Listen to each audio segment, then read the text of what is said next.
फिर पत्थर रूप में आ रहा।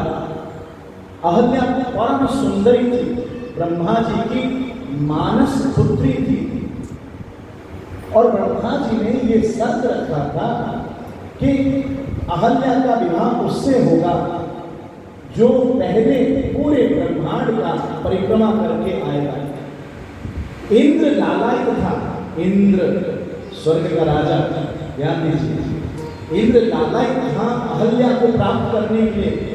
उसके सुंदर रूप से वो मोहित हो गया था, तो वो गया ब्रह्मांड की परिक्रमा करने, और पहले करके आ भी गया। तो ब्रह्मा जी सोचे कि अहल्या का विवाह इंद्र से कराया जाए, लेकिन नारद जी महाराज बोले नहीं नहीं महाराज, पहले इंद्र ने नहीं किया परिक्रमा, परिक्रमा तो गौतम ऋषि ने किया है। गौतम ऋषि जी स्नान करके अपने पूजा पाठ करके जब गौ माता की परिक्रमा कर रहे थे, उसी समय गौ माता ने बछड़े को जन्म दिया है। और वेद में वर्णन है कि ऐसे समय में जो गौ माता की परिक्रमा करता है उसको पूरे ब्रह्मांड के परिक्रमा का फल मिलता है। तो इंद्र से पहले गौतम ऋषि ने और पूरे ब्रह्मांड का परिक्रमा किया, यही माना जाएगा। इसलिए अहल्या का विवाह गौतम ऋषि से होना चाहिए। गौतम ऋषि अत्रि मुनि के पुत्र थे, तो गौतम ऋषि से विवाह हो गया। इंद्र इसको सहन नहीं किया। विवाह के बाद भी इंद्र अहल्या को प्राप्त करने के लिए व्याकुल था। एक बार छल से चंद्रमा के साथ मिलकर उसने छल किया गौतम ऋषि से। सूर्य उदय ब्रह्म मुहूर्त से बहुत पहले ही ऐसा भान कराया गौतम ऋषि को कि सूर्य अस्त होने का, सूर्य उदय होने लगा है, ब्रह्म मुहूर्त हो गया। तो गौतम ऋषि उठकर स्नान करने चले गए।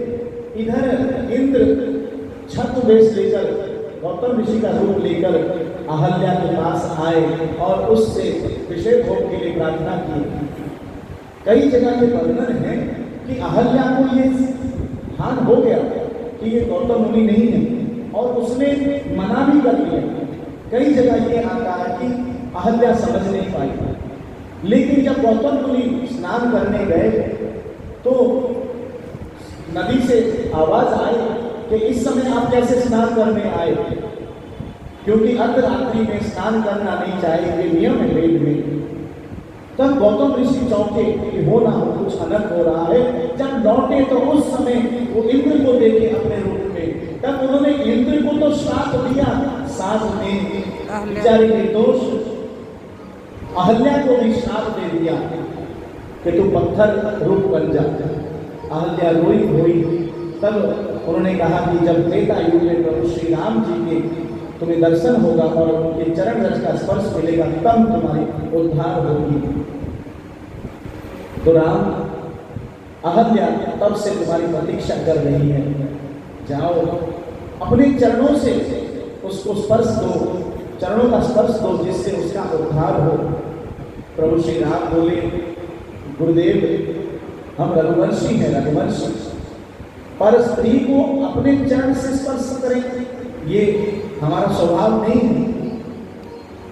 हम तो उनकी पूजा करते हैं, उच्च सम्मान देते हैं, तो मैं कैसे चरण स्पर्श कराऊं?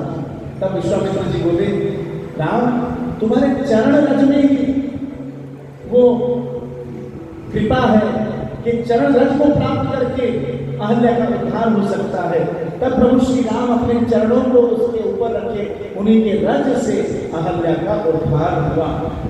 अहल्या को अपना पुनर्रूप मिला, उसने भगवान का स्तुति गान किए।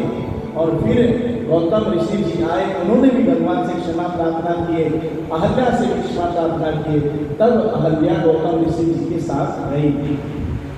लेकिन ये लीला का अर्थ क्या है?